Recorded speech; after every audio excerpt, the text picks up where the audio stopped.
بالله من الشيطان الرجيم بسم الله الرحمن الرحيم وآخرون مرجون لأمر الله وآخرون مرجون لأمر الله إما يعذبهم وإما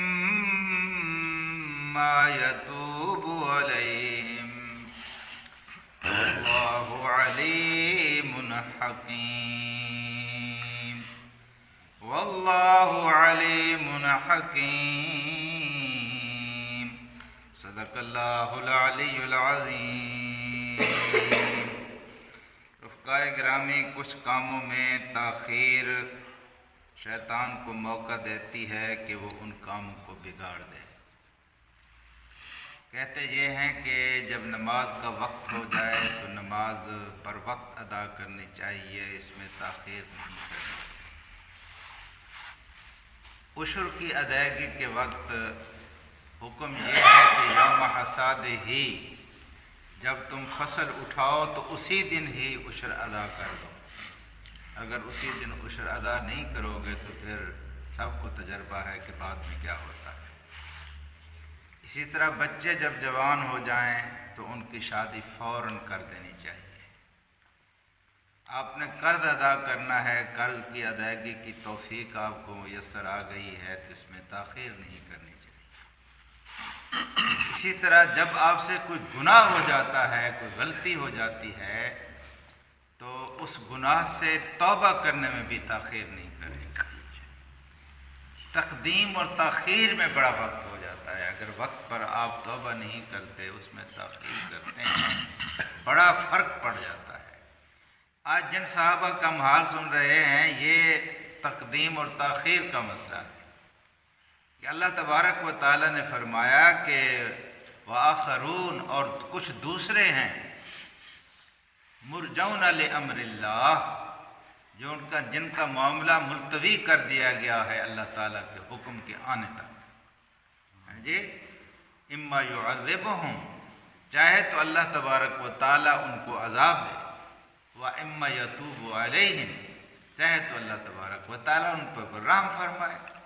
واللہ علیم حکیم، اللہ تعالیٰ جاننے والا بھی ہے اور اللہ تعالیٰ حکمت والا بھی ہے۔ میرے دوستو، یہ بھی مخلص صحابی تھے، بڑے جلیل القدر صحابی تھے۔ حضرت کعب انصاری صحابی ہیں، بڑے نام ہے ان کا صحابہ میں سے۔ تو یہ بھی نہیں جا سکے تھے غزوہ تبوک میں، یہ بھی شریک نہیں ہو سکے تھے۔ ان کے دو ساتھی اور ہیں، وہ بھی شریک نہیں ہو سکے تھے۔ ان کے پاس کوئی عذر نہیں تھا، بلکہ بعد میں یہ خود اللہ کے رسول صلی اللہ علیہ وسلم کی خدمت میں پہنچے۔ جب منافقین اپنے عذر پیش کر رہے تھے تو حضرت کعب کی طرف اللہ کے رسول نے دیکھا اور پھر تھوڑا سا مسکرائے، ہاں بھائی کعب تیرا کیا حال؟ اس نے کہا یا رسول اللہ، یہ سارے منافق جس طرح قسمیں کھا رہے ہیں میں بھی قسمیں کھا سکتا ہوں، لیکن میں قسم نہیں کھاؤں۔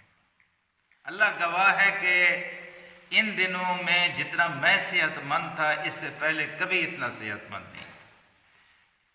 ان دنوں میرے پاس جو سواری تھی اس سے پہلے اتنی مضبوط اور توانا سواری میرے پاس کبھی بھی نہیں تھی۔ کوئی عذر نہیں ہے یا رسول اللہ، بس سستی ہے، شیطان کے بہکاوے کا شکار ہو گیا ہوں۔ خیال میرا یہ تھا کہ یہ 30,000 کا لشکر ہے، آہستہ آہستہ یہ جا رہے ہیں، میرے پاس تیز رفتار اونٹنی ہے تو میں ان کو مل جاؤں گا، اور اسی طرح رات دن گزرتے رہے۔ پھر ایک دن میرے دل میں خیال آیا اب تو اللہ کے رسول کا لشکر بہت دور جا چکا ہوگا، اب اگر میں کوشش بھی کروں تو میں نہیں مل سکوں گا۔ اس طرح میں یہ رہ گیا اور میں لشکر کے اندر شامل نہیں ہو سکا۔ اب دیکھیے شیطان نے کس طرح پہلے امید دلاتا رہا، پھر اسی امید کو اس نے مایوسی میں بدل دیا اور اپنا کام کر گیا۔